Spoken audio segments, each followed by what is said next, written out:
Did you guys hear about the Rumble hack? So apparently Rumble had an unprecedented attack, took the platform down, and it was right after some new J6 videos were uploaded online. And whether that has anything to do with it or not, I don't know. But the CEO of Rumble, who should be the closest to understanding what happened, closer than anybody else, said that he felt that the attack was political. It was political against Rumble. This is a new part of the game of censorship. And I wanted to do this video because I think that censorship is going to go to extraordinary levels between now and November of next year. Extraordinary levels. You know, the big purge of people is still happening. It happens on a daily basis. As a social media channel, we see it happen to us. If we say something that somebody disagrees with, we're often punished for a month or 2, weeks on end, depending on how it might be. We basically get silenced to where none of our videos are able to hit new viewers unless people like you decide, oh, you know, I like what he said, so I'm going to share this with new people. Then it will get some new views. But otherwise, they go into like this little, you know, punishment category. Now, luckily for us, at least on certain platforms, when we get a warning or something like that or a strike, we're able to go through a re-educational program where we basically learn how to speak in front of the camera and what we're allowed to say and what we're not allowed to say and why our opinions were wrong. And after we pass that program, we could actually have some of that stuff removed. How it impacts the channel, I don't know, because then you have to wait 90 days to make sure you don't say anything bad again. We'll just leave it at that. They have re-education. Rumble was pretty big. And if that was political censorship, that's a pretty massive way to go about it. Makes you wonder if something's going to happen to Twitter. But the fan account of the All-in-One podcast with David Sachs and friends was banned on Instagram just a few days ago. No warnings, nothing, just shut down. And when they appealed it, they got shut down again within 10 minutes. It only took them 10 minutes to consider the appeal. I haven't watched their podcast in a long time. I don't know if they said something that violated community guidelines, but I feel like it had to have been pretty bad, or somebody just said, you know what, we don't like this podcast, we're going to pull the plug, right? Which is also highly likely. To not give anybody any warnings, you know, a lot of times you don't even know what you say that makes somebody mad. That makes one of those censor people mad. And a lot of times those that are censoring don't really have enough knowledge on the subject matters to know how to censor them. They just, you know, they feel whatever they've been told, and so they pull the plug on something. Days before that, Glenn Greenwald's podcast was pulled off of TikTok. Well, his show was pulled off of TikTok. Now, there's another group called the Brownstone Institute, which has some guys from, reporters from the Epoch Times in it.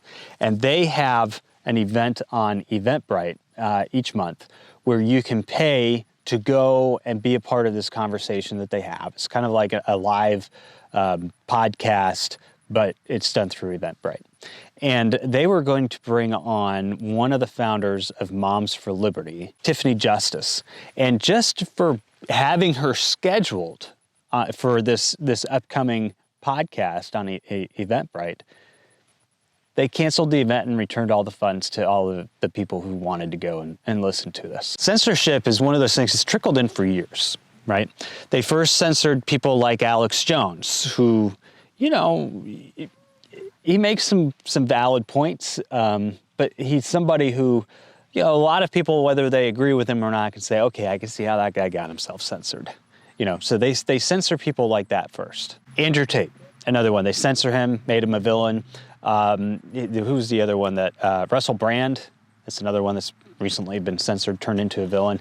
And I don't know if you guys have noticed this, but they even did it to Tim Ballard, The Sound of Freedom.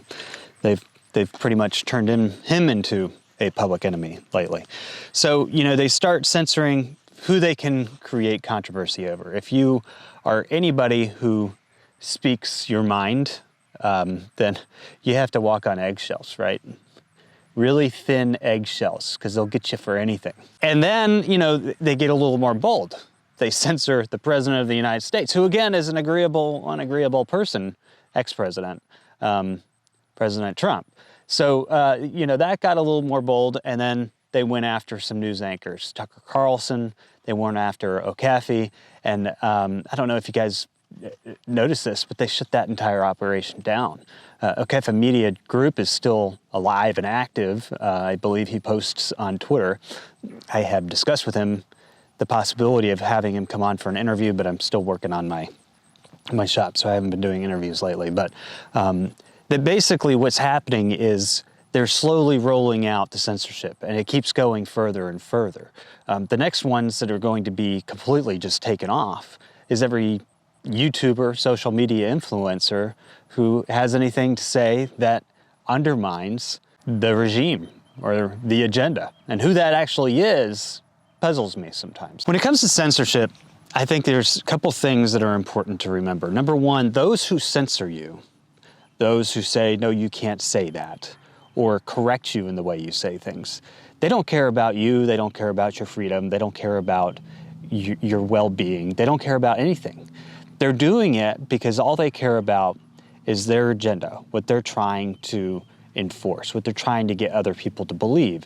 And if you say anything that goes against them, then they feel you need to be censored. I think censorship can actually go both ways. I think this is a double-edged sword, and it's something that I hope people can pick up on and not criticize me for saying this, but I have been censored on this channel, yes, by YouTube, of course, and I've gone to my re-education programs, but I've also been censored by viewers who look at this channel and say, oh, no, you can't say that. You can't be an independent these days. You must be this party. You can't say X, Y, and Z. That's not the current trend that we're going on here. There are people out there, believe it or not, people who don't even realize it, who try and censor, try and control social media. Now, sometimes I've actually considered or wondered if these people are trolls, trying to get you to just focus your channel on a particular topic or subject matter. And don't get me wrong, I love going after the WEF. I love exposing the truth about these types of things, but I don't want to make it my entire life. I can't live my entire life that way. I have other things that I need to do. And the truth is that a lot of these topics that we talk about, a lot of the concerns that we have in society today, we've always had. If you notice, they just come in different forms, but they keep resurfacing. The difference today, because I see desperation on both sides. Now, one side is just completely, locking people up, shutting them down, but the other side does have trolls and loudmouths who go out and try and sway the opinions of other people in other ways. They're both tactics of censorship, in my opinion. As time has progressed, these subjects have progressed and they've moved faster. They've moved faster because now we have technology, we have social media. It's no longer word of mouth by neighborhood, by city, by state. It's word of mouth that can reach people. And when I talk on here, I can talk to people in South Africa, I can talk to people in Europe, and there are viewers from all over the world. Tell me, where are you from? I bet you if everybody posted that's watching this where they're from down below, they'd be from all over the place, all over the world. And that is an amazing thing. It is amazing that we can reach people all over the place and talk to them. It's pretty awesome. But it's also one of those things where it has kind of expedited everything. And that's why today feels different when we discuss these things than it did 10 years ago, 20 years ago, 30 years ago. It's because the process of information moves faster, right? There's somebody who commented on our channel just a couple of years ago when I had a video out about farming being in trouble. Now, this was before the Dutch farmers were shut down or anything else. And they were like, come on, man, farming's not in trouble. Well, now if you watch their channel, all they ever talk about is the WEF, how farming's in trouble, how they're trying to shut everything down. The flow of information is changing opinions faster than it ever has because now you have access to that information. But because of the speed of it, it becomes harder to control at the same time. And I think that's where you're seeing some of these mass censorships. I think what you're seeing is a loss of control. I think you're seeing people who are becoming desperate to control the narrative. Artificial intelligence brings big promises to help do that. But even artificial intelligence, before it even comes out, people are starting to be educated on what it is, how it works, how it can influence them, how it can manipulate them. And so you're getting the backfire already. I mean, and that's great. That's great. I don't think that that is a bad thing for our freedoms. I think it is great that people can talk and communicate from all over the world and share information and help people awaken to things that they have been asleep to, or at least reconsider, or look at other viewpoints, or enter a discussion with other people where they may have not understood something before, where you may have not understood the way an American thinks before, now you can, right? If you're somebody who is in one of these other countries and you've just been fed a bunch of baloney that we're all about, occupying and taking things over, well, you can come and actually communicate with Americans and see what we're all about. Now, I'm not saying that our government doesn't do things like that. I'm just saying that we as Americans don't feel that way. We as Americans have values of freedom and justice and liberty. And that is what America is about. So you can get this information now. You can get it. And unless you're in a country that is heavily censored, like Russia or China, you can develop your opinions of the people around the world, not just their governments. I guarantee you, if we had inside knowledge of people who actually lived in countries that we've been told to hate and despise, we'd find that we have a lot in common with a lot of those people. And if we don't, I think you'd be surprised that if you had a conversation with those people and you both laid out your viewpoints, that you would probably walk away with different viewpoints, right? So I think that this is why censorship is going to get out of hand as we head into the next political cycle, the next cycles of a lot of different things. I think that desperation is going to set in to say we've got to slow the role of information. We've already heard it from people, those extremists who are extreme researchers to pull up, every little fact and piece of information they can. They're reporters, right? A lot of people have become reporters, reporting on things their own way, giving their opinions on it. That just because, CNN doesn't control that anymore doesn't mean that it's not that it's not valuable information. But there are some people who consider that a threat. And so I think you're going to see this movement to try and shut these people down more and more. You're going to see it from an economic standpoint.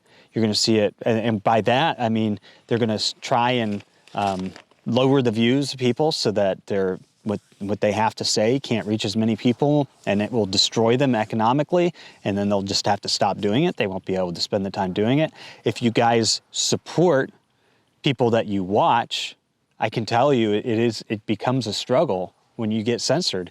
And the only thing that keeps those people going is your contributions. I mean, when you rely completely on free platforms to get your information, platforms that are driven off of ad revenue and things like that, when you rely completely on that and you don't want to contribute to those who are putting out things that you enjoy watching, then you're giving the control of the content to other entities. That's why Elon Musk recently just came out and said, you know what, you don't want to advertise on X, F you, right? I mean, he doesn't want that control hanging over influencers on their platform, hanging over those who are publishing on their platform, because he knows that the second that he lets the ad cycle take control over it, it all goes away. And that's been, I think, that's difficult. And then they're also going to just try and shut people down. I don't know if Rumble was hacked for political reasons. I do think it's suspicious, and it definitely took a toll on the freedom of speech. It could happen anywhere at any time. I don't know, but I feel like something is about to change, because anytime desperation reaches these levels, I feel like something is about to happen. And because of that, I don't trust a lot of the things that I see out there. I question, why are we only allowed to fixate on two political opponents? Why are we all steered towards looking at them? And we'll make one look like a villain, one look like a hero, one look like, an underdog who's been persecuted, Nelson Mandela, whatever.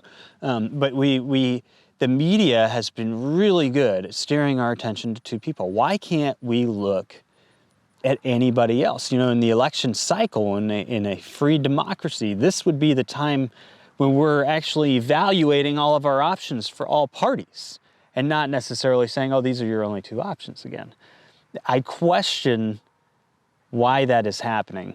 And it may not even be, the political opponents themselves, but those that are kind of pulling the strings at the top saying, you know what, we want this system to crash. Because when you have a system crash, when you have a system get too far out of control, if it becomes too difficult to control, then you have a revolution. At the end of that revolution, somebody always walks away with a grab on power.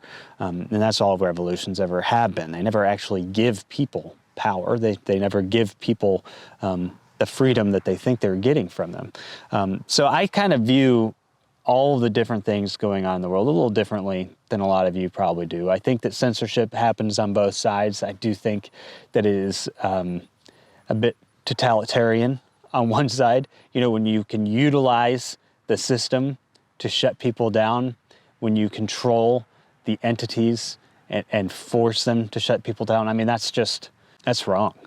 But at the same time, trying to manipulate what people say by having people go on there and say, I'm going to unsubscribe because you're not talking about what I want you to talk about. I don't care. I never asked for your opinion. I don't care if you stay or go. All I care about is building a community of like-minded people that can share and talk and be open about their opinions, people who can respectively disagree and aren't going to threaten me if I don't change what I said. But with the desperation that's been happening out there, it just feels like something different is going on this time. And I can't quite put my finger on it. Maybe you can. But I feel like desperation is just, it's knocking on the door of something. And I don't like the games being played, and I don't trust them. I don't trust anything being thrown in front of me anymore, because the more that I realize, the more that I know, the